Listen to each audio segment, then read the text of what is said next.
আমার মায়ের পেটে টিউমার হয়েছিল, অপারেশন করার টাকা ছিল না, তখন জিদ করে আমি বেতার তেল বিক্রি করা শুরু করি। আমি মুম্বাই দিল্লি শহরে রাস্তাঘাটে ঘুরে ঘুরে, ফুটপাতে ঘুরে ঘুরে বেতার তেল বিক্রি করি। মানুষের হাতে লাথি খেয়ে, গুতা খেয়ে, গালি খেয়ে বেতার তেল বিক্রি করি। আমি রোদে মুড়ে বৃষ্টিতে ভিজে বেতার তেল বিক্রি করে আমি আমার মাকে অপারেশন করেছি। ওটা আমার জিদ ছিল, জিদ। আমি কসম কেটেছি যে আমার রক্ত বিক্রি করে হলো আমি আমার আম্মাকে ভালো রাখবো। আমার ফেসবুক থেকে আমার ইনকাম আসতো, আমি ভেবেছিলাম আমি আর এই বেতার তেল বিক্রি করবো না, এখন থেকে ভিডিও কন্টিনিউ করবো, আর এইভাবে আমি আমার ফ্যামিলি চালাবো। কিন্তু কিছু মানুষের বদনজর, কিছু মানুষের হিংসার কারণে আমার আইডি নষ্ট হয়ে গিয়েছে।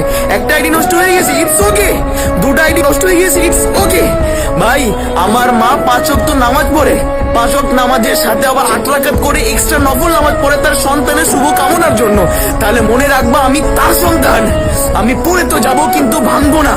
আমি জিদ, আমি দেখাবো আমি আমার জিদ। আমার আল্লাহ আমার মাকে ভালো রাখবে, কিন্তু আমি তার উসিলা হব। একদিন আমার বংশ, আমার জাত, আমার গ্রাম, আমার শহরের প্রতিটা মানুষ আমার মাকে সম্মান করবে, রেসপেক্ট করবে, আর ওটাই আমার কাছে সফলতা হবে। শুধু আমার আল্লাহর কাছে একটাই চাওয়া, আল্লাহ আমার আম্মাকে নেক হায়াত দান করো।